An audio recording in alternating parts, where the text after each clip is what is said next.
추수감사 주일입니다. 이 추수감사 주일에 대한 몇 가지 오해들이 있어서 제가 먼저 설명을 좀 드리려고 합니다. 추수감사 주일 때가 구약에 나오는 초막절 때와 시기가 비슷합니다. 그 초막절은 장막절이나 수장절이라고도 불리우는 절기인데, 이 추수감사 주일을 초막절이라고 말씀하시는 분들도 계시고, 초막절이라고 말하면 안 된다라고 주장하시는 분들도 계십니다. 초막절이 추수감사주일과는 다른 절기임에는 틀림이 없습니다. 우리 추수감사절은 초막절의 정신은 이어받았지만 그 유래는, 이 추수감사절의 유래는 미국의 신앙의 자유를 찾아서 처음 도착한 청교도들이 하나님 앞에 처음 곡식을 거둔 다음에 감사 예배를 드린 것이 추수감사절의 유래입니다. 오랜 항해 끝에 미국에 도착한 그들이 추수한 곡식을 거두어서 감사 예배를 드린 것, 그게 추수감사절의 유래가 되었고요. 초막절은 이스라엘 백성들이 가나안에 도착을 해서 조상들이 40년 동안 광야 생활에 어렵고 힘든 나날들, 그러면서 하나님의 은혜를 경험했던 그 날을 기억하는 절기가 초막절입니다. 지금도 이스라엘 사람들은 이 초막절에는 집 밖에 초막이라고 하는 것을 지어서 일주일 동안 생활을 하고 철저하게 이 초막절을 지킵니다. 지금도 이스라엘 사람들은 아파트를 지어도 이 초막절을 지을 수 있는 베란다를 꼭 만들어서 아파트 생활을 하는 분들도 그 아파트 밖으로 나가서 초막을 지어 초막절을 지킬 정도로 철저하게 지키는 절기가 초막절입니다. 또 한편 한국의 전통 습속을 우리 교회력에 접목하자라고 하는 생각을 가지신 분들이 추수감사주일을 추석과 연계해서 추석 때 추수감사주일을 지키면 어떻겠느냐, 이런 제안을 하신 분들도 많이 계셨습니다. 목사님들도 장로님들도 말이죠. 초막절의 정신을 이어받고 청교도들의 신앙 정신을 계승하는 추수감사주일과 추석을 함께 지킨다, 좋은 제안입니다. 이 초막에 거하면서 조상들의 광야 생활을 기억하는 절기, 이 절기이면서 또 우리 차례를 드리는 추석은 조상들을 추모하면서 차례를 지내는 이 추석과 같이 지켜도 무리가 없어 보입니다. 근데 유대인들은 이 초막절에 하는 의례 중에 하나가 죽음과 인생의 허무함을 하나님의 말씀을 기억하면서 보냅니다. 그래서 이 집 밖에 나가서 초막을 지어놓고 지낼 때 전도서를 읽습니다. 이 전도서가 초막절에 읽는 책으로 그 사람들은 인생의 무의미함, 또 하나님의 말씀을 기억하면서 우리 선배들이, 우리 조상들이 어떻게 광야에서 살았는지를 기억하는 이 전도서를 읽는 의례가 있었습니다. 추석도 우리 조상들을 기억하는 차례를 지내는 절기이기 때문에 같이 드려도 무방하겠다, 이렇게 생각을 해서 그렇게 같이 지키는 교회들도 있었습니다. 그러나 이 추석 분위기에 파묻혀서 기독교 본연의 감사절 절기의 의미가 쇠퇴되고, 또 전통 절기인 이 추석에 대항해서 반하는 기독교의 절기에 대해서 일반인들은 반감을 갖는 경우들도 많이 있어서 욕 효과가 우려되는 부분이 있어서 목회자들은 추석과 추수감사절을 같이 지키는 것은 아니겠구나라는 결론에 점점 도달하고 있습니다. 그냥 추수감사주일은 추수감사주일대로, 추석은 추석대로 지키는 원래 모습대로 간다는 거죠. 그러니까 이 초막절이라고 하는 절기 때가 이 추수감사주일과 비슷하기 때문에 이 초막절과 추수감사절을 동일시하기도 하지만 엄연히 출발이 다르다고 하는 것, 추석이라고 하는 우리 민족의 고유의 전통 명절과 이 추수감사절을 연결하는 것도 무리가 없지 않아 있다라고 하는 것을 우리가 보는 겁니다. 이 감사라고 하는 것은 느낄 감자와 살해할 사자로 구성된 한자어입니다. 그래서 고맙게 여긴다라는 말인데, 많은 심리학자들과 사회학자들은 이 감사할 줄 아는 사람이 다른 사람의 감정이나 다른 사람의 처지를 이해하는 공감 능력이 뛰어나다고 말을 합니다. 그래서 라자루스라고 하는 학자가 말한 내용에 보면 이 공감 능력이 뛰어난 사람들이 감사하는 사람인데, 이 감사는 그냥 감사만 생기는 것이 아니라 감사하는 사람을 들여다보면 그 심리적인 저변에는 고마움과 반성, 자기 성찰이 항상 같이 다니는 사람들이 감사하는 사람이라고 말합니다. 내가 내 인생을 돌아보니까 나에게 은혜를 끼친 분이 계시는데 그분 내가 잊지 못해. 그런데 내가 너무나 소홀히 했어. 이런 반성과 자기 성찰이 있을 때 감사가 이루어진다는 거죠. 이 감사라고 하는 것은 그러니까 자기 성찰과 돌이킴 없는 감사는 없다라는 것이 라자루스라는 분의 이야기입니다. 또 에몬스라고 하는 학자는 감사를 잘하는 사람이 우울과 불안, 스트레스를 적게 경험하고 긍정적인 정서와 안정이 높고 삶의 만족도가 높은 사람들이 감사를 잘하는 사람들이 그렇다, 이렇게 말하고 있습니다. 그러니까 감사하는 사람이 건강하다는 얘기입니다. 정서적으로도 건강하고 영적으로도 건강하다는 이야기죠.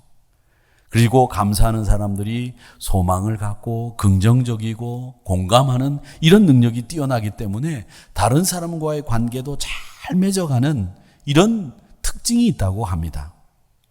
그러면 어떻게 이 사람들에게 감사를 격려시키고 발전시킬 수 있느냐 보니까, 칭찬과 격려를 받은 사람들이 감사의 능력이 탁월하대요. 부모님에게 칭찬과 격려받은 학생들이 감사할 줄 아는 아이로 자란다는 겁니다. 여러분, 여러분의 자녀를 감사할 줄 아는 자녀로 키우기 위해서는 칭찬, 격려 많이 해주시기를 바랍니다. 그럴 때 그 아이들이 감사할 줄 아는 아이들로 큰다는 거죠. 성경에 보면 이 감사에 관련된 단어는 155번이 나옵니다. 그리고 감사하라고 명령하신 그 명령은 33번이나 나옵니다. 믿음의 행위 가운데 이 감사라고 하는 것이 우리 성도들에게 얼마나 필요한 덕목인지를, 그 중요함을 보여주는 대목입니다. 155번이나 감사에 관련된 성경 구절이 있고 33번이나 감사하라고 명령하고 있다는 거죠. 저는 오늘 여러분들과 함께 이 감사에 아주 탁월했던 인물 3명을 구약 성경에서 뽑아서 같이 생각을 해보려고 하는데, 첫 번째 인물이 아브라함입니다. 이 아브라함은 믿음의 조상이라고 불리우는 믿음의 대명사죠. 하나님이 아브라함에게 땅에 그 자손들을 바다의 모래알처럼 하늘의 별처럼 번성하게 해주시겠다 약속을 했습니다. 그런데 그 약속이 성취되기 전에도 이 아브라함은 하나님 앞에 감사할 줄 아는 사람이었다는 것을 성경을 보면 우리가 알 수 있는데, 창세기 12장 7절에서부터 9절 말씀에 보면 아브라함에게 나타나사 이르시되 내가 이 땅을 내 자손에게 주리라 하신지라. 자기에게 나타나신 여호와께 그가 그곳에서 제단을 쌓고 베델 동쪽 산으로 옮겨 장막을 치니 서쪽은 베델이고 동쪽은 아이라. 그가 그곳에서 여호와의 제단을 쌓고 여호와의 이름을 부르더니. 7절과 8절에 똑같이 공통적으로 나오는 말씀이 제단을 쌓고 라는 말씀이 나옵니다. 아브라함은 하나님이 약속하신 말씀에 따라 그 거주지를 옮길 때마다 제단을 쌓았다라고 하는 것을 우리에게 보여줍니다. 제단을 쌓았다는 말은 뭐냐? 제사를 드렸다, 예배를 드렸다는 말이죠.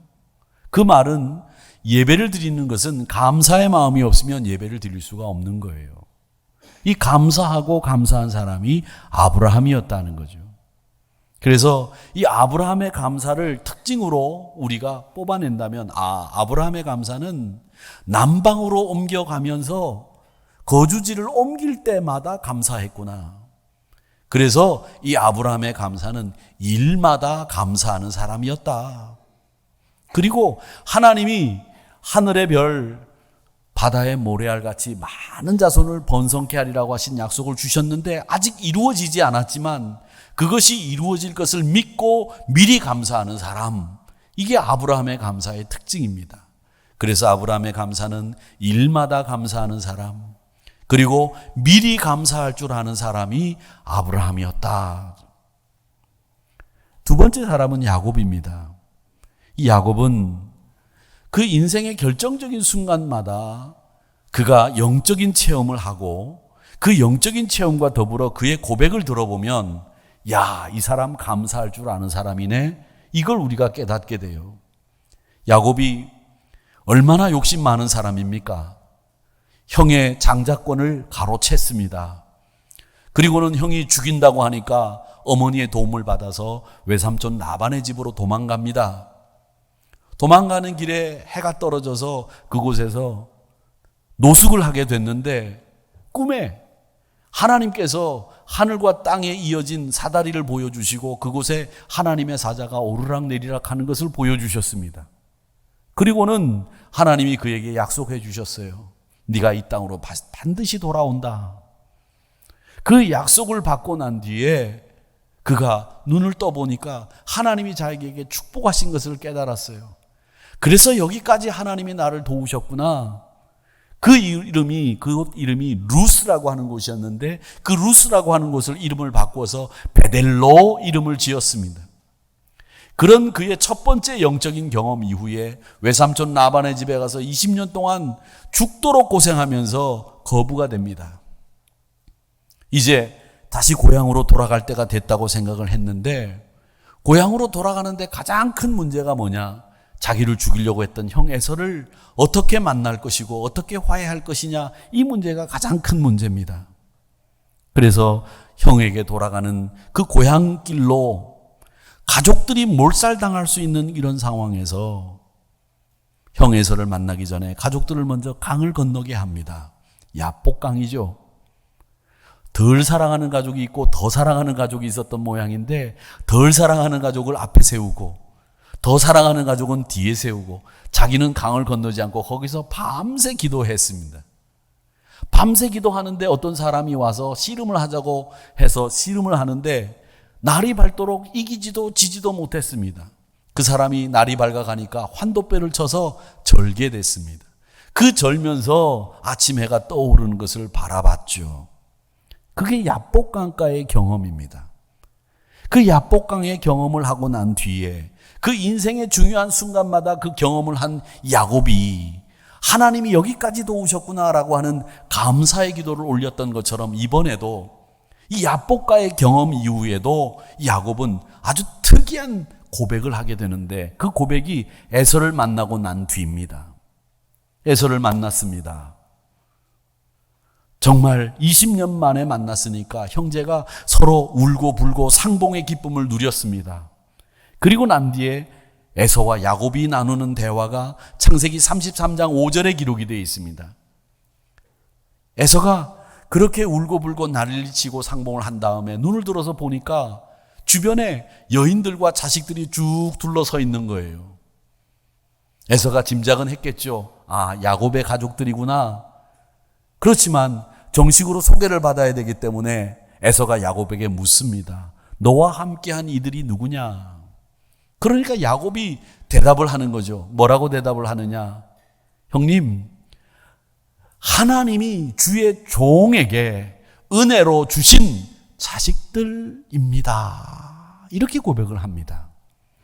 이 말은 야곱이 그동안 이 자식들을 어떻게 생각하고 있었는지를 한 번에 보여주는 고백입니다. 이건 내 자식입니다.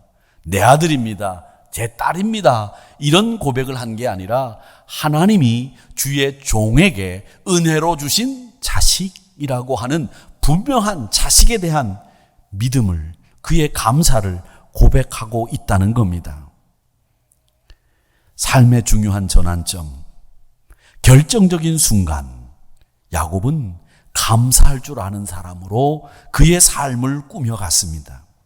그래서 이 야곱의 감사는 인생 전체를 감사로 꾸밀 줄 아는 사람으로 변모되어 갔구나. 그 영적인 경험 앞에서는 항상 감사가 그의 입에서 터져 나왔구나. 이걸 우리가 알 수 있습니다. 그래서 야곱의 감사는 인생 전체가 감사라고 하는 그 특징을 가지고 있다는 것이죠. 그 다음에 또 한 사람은 요나입니다. 요나는 여러분 아시는 것처럼 불순종의 대명사입니다. 니느웨라고 하는 아수르의 수도에 가서 복음을 전하라는 명령이 하나님으로부터 떨어졌어요. 그런데 그 명령을 지키지 않았습니다. 왜? 이 아수르라고 하는 나라는 이스라엘의 적국이거든요. 무자비한 사람들입니다. 이스라엘이 이 아수르 때문에 너무나 큰 고통을 당했기 때문에 아수르는 차라리 없어져도 시원찮을 나라입니다. 그런데 그 나라에 가서 복음을 전해? 이건 요나 입장에서는 도저히 용납될 수 없는 일이었습니다. 여기서 우리는 한 가지 생각해 볼 필요가 있는 것이 요나의 불순종을 우리는 굉장히 큰 죄로 생각하고 제가 요나를 설명하면서 불순종의 대명사라고 말씀을 드렸는데 실상 우리도 이렇게 요나처럼 많은 부분에서 하나님의 말씀에 불순종하고 살아요. 요나의 불순종의 특징이 뭡니까? 하나님의 명령 앞에 자기 생각을 우선시한 거예요. 아수르 없어져도 시원찮을 나라인데 내가 가서 복음을 전해? 내가 아수르의 복음을 전하지 않았다고 한다면 사람들이 박수칠 거다. 내가 하나님의 명령을 어겨도 사람들은 손가락질하지 않을 거다. 이런 자기 분명한 명분과 합리화를 시킬 수 있는 근거들이 요나에게 있었어요. 그런데 여러분, 우리도 그렇지 않습니까? 하나님의 명령 앞에서 우리의 생각과 우리의 논리와 우리의 모든 상황들이 개입되잖아요. 먼저 하나님 그 일 하시라고요? 제가 나이가 몇인데 그런 일을 합니까? 하나님 저에게 이런 사명을 주셨는데 제가 그걸 할 수나 있기나 합니까? 입에 풀칠하기도 어렵습니다. 내 생각이 먼저 개입되잖아요. 내 상황이 먼저 들어가잖아요. 요나하고 뭐가 다르냐는 거죠. 여러분, 순종이라고 하는 것은 하나님의 명령 앞에서 내 생각이 먼저 개입되고 내 상황이 먼저 개입되면 순종이 불순종으로 바뀌는 것은 한순간입니다. 순종에는 내 생각이나 내 의지나 내 뜻이 개입되면 안 되는 거예요.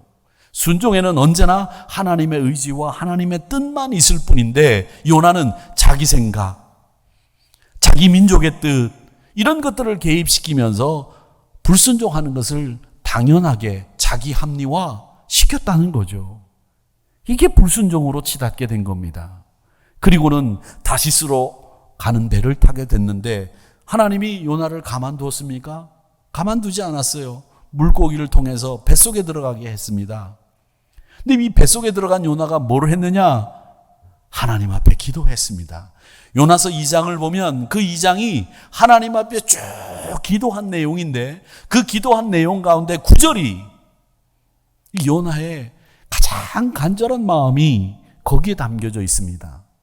나는 감사하는 목소리로 주께 제사를 드리며 나의 소원을 주께 갚겠나이다. 구원은 여호와께 속하였나이다 하니라. 이렇게 하나님 앞에 물고기 뱃속에서 드린 기도 가운데 감사의 목소리로 주 앞에 제사를 드리겠다. 하나님, 내가 니느웨로 다시 가겠습니다. 이 소원 꼭 갚겠습니다. 내가 구원을 선포한다고 해서 니느웨가 구원 못 받는 거, 구원 받는 거 아니고 내가 안 한다고 해서 니느웨가 멸망당하는 게 아니라 하나님께서 구원하시려고 마음 먹으면 구원하시는 것이고 하나님께서 멸망시키려고 하면 그거 멸망하고 만다고 하는 이 구원은 하나님께 속한 것이지 내게 속한 것이 아닙니다. 이걸 고백하고 있는 것이 요나서 2장입니다. 그런데 이 기도의 내용 중에 제일 먼저 등장하는 말이 뭡니까? 감사하는 목소리로 주께 제사드리며 감사 기도를 드린 거예요. 이 9절 이후에 10절에 보면 바로 감사 기도가 끝나고 난 뒤에 어떤 일이 일어나느냐 하면 물고기가 요나를 토해냅니다. 감사가 생명을 살린 거죠. 감사가 구원을 이룬 거죠. 요나처럼 성도는 생명을 살리는 감사의 삶을 살아야 됩니다. 그래서 저는 이 요나의 감사의 특징은 생명을 살리는 감사였다, 이렇게 믿습니다. 정리해보면 아브라함의 감사는 일마다 감사요, 미리 감사였고, 야곱의 감사는 모든 것에 감사할 줄 아는 자기 인생을 감사로 꾸며 나가는 과정들을 거치면서 영적인 경험을 했구나. 요나는 생명을 살리는 감사가 얼마나 소중한지를 우리에게 보여주는구나, 우리가 배우게 되는 겁니다. 자, 그러면 우리가 가져야 될 이 감사의 태도, 이 감사의 태도는 어디서부터 나올까? 그냥 감사가 터져 나오면 좋겠지만 저는 이 감사하는 마음에는 특징이 있다고 생각해요. 요즘에 보면 이 미니멀리즘이라는 말이 있습니다. 최소한의 것으로 사는 인생을 얘기하죠. 필요한 것만 가지고 불필요한 것은 다 버리고 최소한의 인생. 우리가 다 그렇게 살 수는 없어요. 그런데 여러분, 이 최소한의 미니멀리즘을 추구하면서 사는 사람들이 가지고 있는 삶의 태도가 우리는 배울 필요가 있는데, 그게 뭐냐? 이거면 충분하다는 생각이죠. 물론 요즘 우리가 필요한 것 말고 불필요한 것을 너무 많이 가지려고 하고 그 불필요한 것에 휘둘리는 이런 경우들이 많기 때문에 이 미니멀리즘을 추구하는 사람들도 있긴 합니다. 어떤 분들 제가 목회하면서 그런 분들 봤어요. 나는 내 생활의 철학이 뭐냐? 집을 나갔다가 들어올 때는 돌이라도 하나 들고 들어온다, 이런 생각을 가지고 계신 분들이 계세요. 그래서 집을 나갔다가 들어올 때는 하여튼 뭐라도 들고 들어간다, 이러면 부자 된다고 생각하시는 분이겠죠. 그래서 어쨌든 집에 나와서 들고 들어갈 게 없으면 돌도 들고 들어가서 그 집안에 가보면 집안에 없는 게 없어요. 없는 게 없으니까 정리가 제대로 되겠습니까? 정리가 제대로 된 분보다도 정리가 안 된 분들이 더 많습니다. 그런데 여러분, 미니멀리즘을 추구하면서 살아라, 그런 돌이라도 들고 들어가는 인생이 좋다 나쁘다 이런 얘기를 하는 게 아니라, 그거보다 우리의 삶에 있어서 더 소중한 자세가 하나 있어요. 그게 뭐냐? 나는 지금 충분히 가졌다, 충분하다, 이 생각을 해야 된다는 겁니다. 이런 생각이 감사를 만들어내요. 재정적인 어려움을 왜 토로하고 불안해합니까? 내가 충분히 가지지 못했다고 생각하니까 어렵다고 생각하는 거예요. 불안한 거예요. 염려가 생기는 거죠. 여러분, 어렵고 힘든 가운데 여러분이 지금 힘들지만 지금 여기 계시지 않습니까? 많은 분들이 주변에 있는 것을 탐내고 그것을 따라잡으려고 하기 때문에 불안하고 염려하고 걱정들 하는 거예요. 이런 분들이 다 뭘 얘기하느냐? 공허하다고 얘기합니다. 사회학자들은 이걸 가리켜서 상대적 빈곤이라고 얘기를 하는데, 그 공허함은 사람으로 채워지는 게 아니에요. 우리 공허함은 하나님 한 분만으로 채워질 줄 믿습니다. 하나님 앞에 깊은 묵상과 기도를 통해서 주님으로 충분합니다, 하나님 한 분만으로 만족합니다, 이렇게 만족하면서 사는 삶이 감사를 만들어내는 거예요. 그런데 뭔가 모자른 것 같고 뭔가 부족한 것 같고 늘 갈급해해요. 여러분, 갈급한 건 영적으로만 갈급해 하시고 육체적으로는 갈급해하지 마세요. 충분합니다. 넉넉합니다. 왜 그렇게 불안해 하시고 왜 그렇게 안달하세요? 좀 기다려 보세요. 이 충분하다는 생각을 못하기 때문에 우리가 불안해하고 감사가 터져 나오질 못하는 거예요. 시편의 감사를 한번 볼까요? 시편 90편 14절 말씀에 보면, 아침에 주의 인자하심이 우리를 만족하게 하사 우리를 일생 동안 즐겁고 기쁘게 하소서. 아침은 하루를 시작하는 시간입니다. 그 시간에 하나님이 우리에게 인자하심을 보여주셔서 우리가 만족한다는 거예요. 만족함이 우리 일생을 즐겁고 기쁘도록 만들어주신다는 겁니다. 아침이 즐겁고 행복한 것은 하나님이 우리에게 만족을 주시기 때문이라는 얘기예요. 사랑하는 성도 여러분, 하나님으로 만족하며 사시기를 축원합니다. 이게 감사의 삶을 만들어가는 거죠. 시편 103편 15절에 볼까요? 좋은 것으로 내 소원을 만족하게 하사 내 청춘을 독수리같이 새롭게 하시도다. 좋은 것으로 우리가 바라고 원하는 그것보다 더 좋은 것으로 하나님이 우리를 만족하게 하신답니다. 우리가 생각하는 좋은 거, 우리가 생각하는 바라는 거, 이런 것보다 더 크고 좋은 것으로 하나님이 여러분을 만족하게 만들어 주신다고 약속하고 계시지 않습니까? 시편 30편 12절의 말씀을 보세요. 내 영광으로 주를 찬송하게 하심이니 여호와는 나의 하나님이여 내가 주께 영원히 감사하리이다. 잠깐 감사하는 게 아니고 순간만 감사하는 게 아니고 영원히 감사한다는 거죠. 시편 기자의 감사가 이렇습니다. 아침부터 주의 인자하심으로 나를 만족해 하게 하시고 내 좋은 것으로 내 소원을 만족하게 하시고 나로 영원히 감사하도록 만드시는 하나님, 그 하나님이 좋은 하나님이라고 시편 기자가 지금 고백하고 있지 않습니까? 사랑하는 성도 여러분, 충분하다, 만족한다, 하나님이 내 만족을 채워주신다, 이게 시편 기자가 감사하는 삶의 태도라고 하는 것을 보여주고 있습니다. 바울이 빌립보 교인들에게 쓴 편지가 오늘 읽은 본문이죠. 4장 11절 말씀에 보니까 뭐라고 얘기하느냐면, 저는 이 말씀 중에 자족하기를 배웠노니 라고 하는 말씀이 정말 중요한 말씀이라고 생각해요. 충분하다고 생각하니까, 만족하다고 생각하니까 감사하는 거예요. 그런데 그가 이 자족하기를 어떻게 배웠느냐? 그냥 배웠겠어요?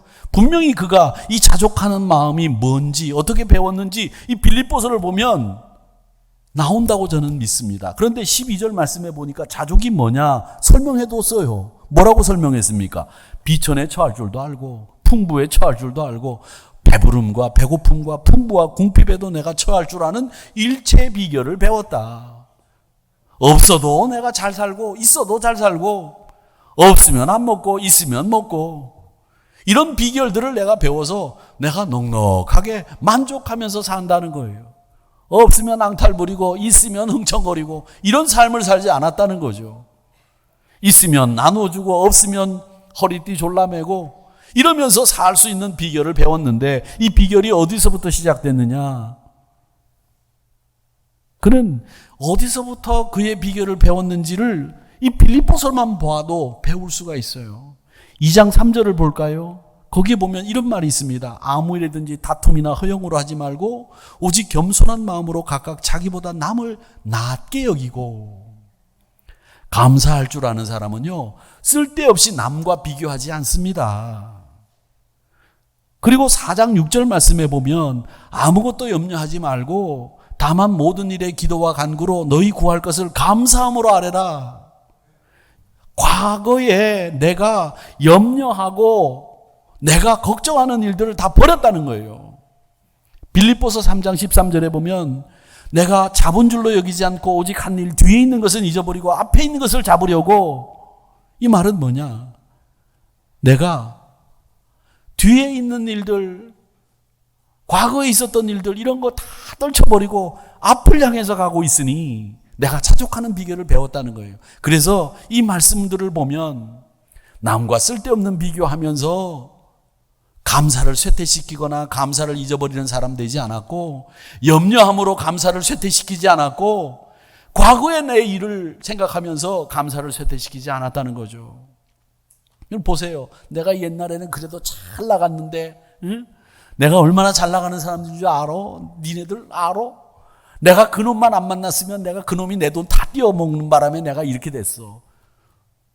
과거 일을 생각하니까 누군가를 원망하게 되지 않습니까? 안 그렇습니까? 그게 그 사람 때문입니까? 자기 때문이지? 쓸데없는 것에 매여서 앞으로 전진하지 못하는 이런 사람들이 많이 있어요. 또 남과 비교하는 일이죠. 왜 남하고 자꾸 비교합니까? 내 국그릇하고 남의 국그릇하고 이렇게 보면 나는 갈비가 2대밖에 없는데 남의 국그릇에는 3대가 들어있어요. 야, 저 국그릇에는 왜 갈비가 3대 들어있을까? 그래서 그걸 먹고 싶어요. 이게 사람 마음이에요. 근데 무게는 똑같아요. 여러분 아세요? 무게를 재서 넣었어요. 그 갈비를. 그런 것처럼 나쁜 습관, 비교하는 것처럼 나쁜 습관 없어요. 교회가 비교를 하고 교회끼리도 경쟁을 해요. 그건 교회가 할 일이 아닙니다. 목사도 그 사람은 그 사람이고 저는 접니다. 왜 비교를 해요? 뭘 비교해요? 자식을 비교해요. 부인을 비교해요. 남편을 비교해요. 왜 비교합니까? 바울은 그게 얼마나 나쁘다는 걸 알기 때문에 남을 나보다 낮게 여기고 라고 하는 말씀을 통해서 감사를 증진시키는 삶의 태도를 이루어갔다는 거죠. 걱정거리로 감사를 소멸시키고 감사를 퇴보시키지 마십시오.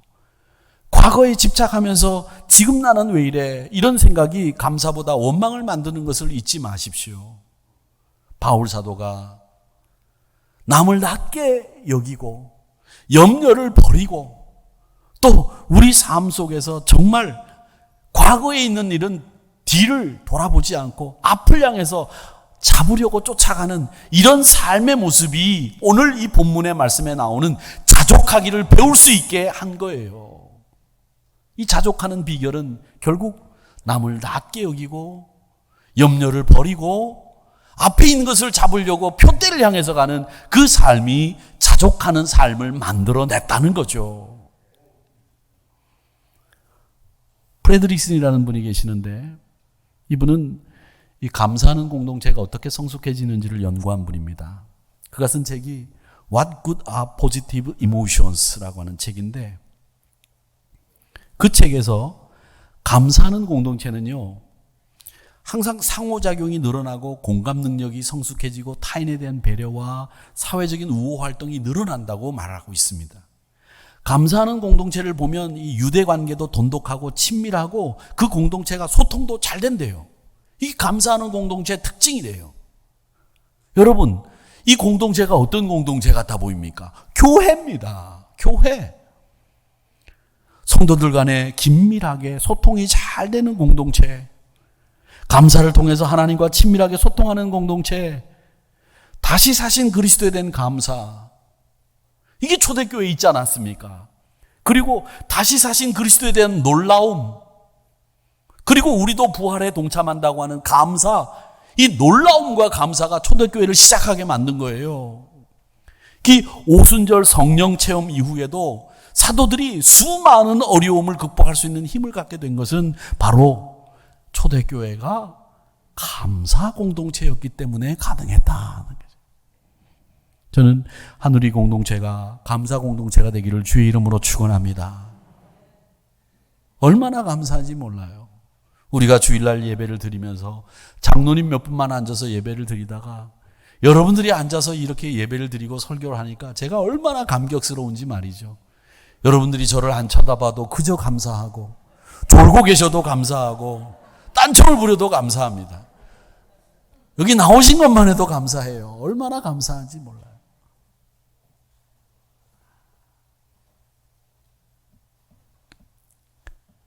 공주대학교 교육대학원의 김세현이라는 분이 쓴 논문을 제가 봤는데 보니까 이 저소득층 아이들이 부모와 친밀감이 떨어진대요.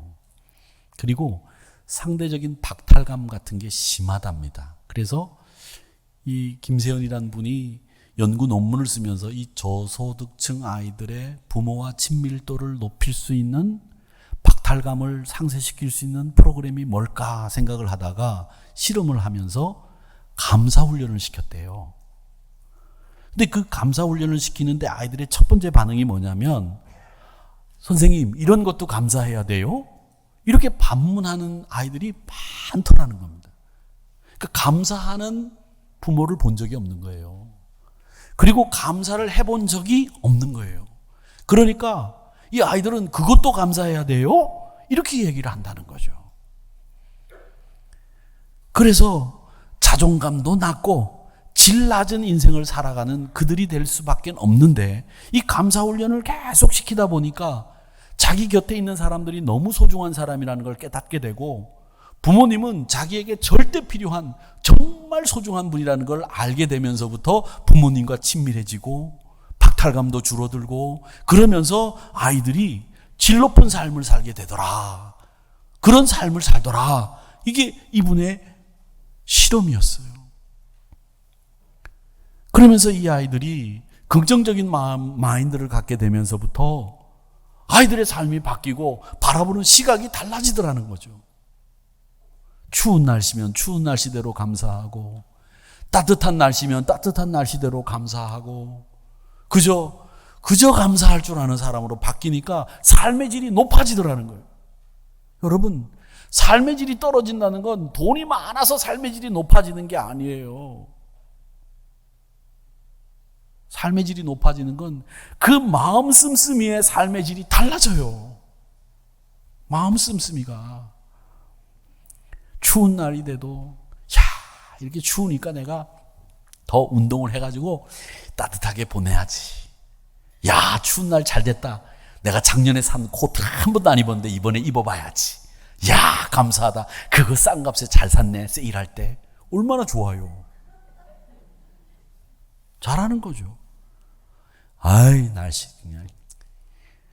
그냥 춥다고도 안 하죠. 어떻게 춥다고 합니까? 더럽게 춥네.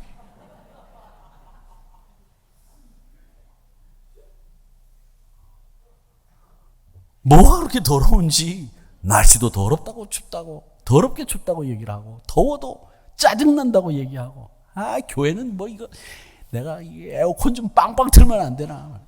다 불만이에요. 뭐가 그렇게 불만이 많이 쌓여 있는지. 그렇게 불만으로 사는 사람들의 삶의 질이 높겠어요? 안 높아요.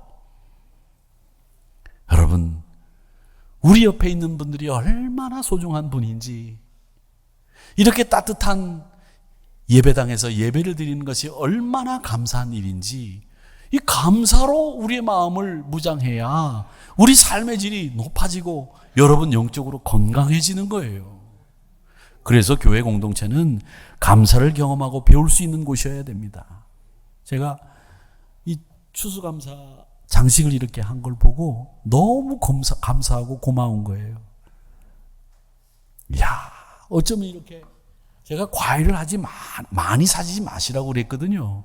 쌀을 좀 많이 사셔서 우리 쌀 나누기 하는데도 쓰고 어려운 분들도 도와드리고 그러면 되는데, 이 쌀을 많이 사가지고 도와드리려고 그랬더니 경로당에서는 쌀 가져오지 말라고, 쌀 넉넉하다고 니네나 먹으라고 이러시더라고요. 그러면 가져다가 주면 감사합니다 이렇게 받으셔가지고 어르신들이 떡이라도 해 먹으면 되잖아. 아니면 떡으로 만들어가지고 오라고 하든지. 근데 가져가라고. 이런 경우가 있어서 제가 쌀을 많이 하라고는 했지만 걱정이 됐는데, 정말 잘 꾸몄어요. 얼마나 감사한지 모르겠어요. 그리고 이 호박이 구하기가 되게 힘들대요. 제가 보니까. 근데 호박이 있어요. 제가 보니까 이 호박을 누가 냈는지 제가 알 것 같아.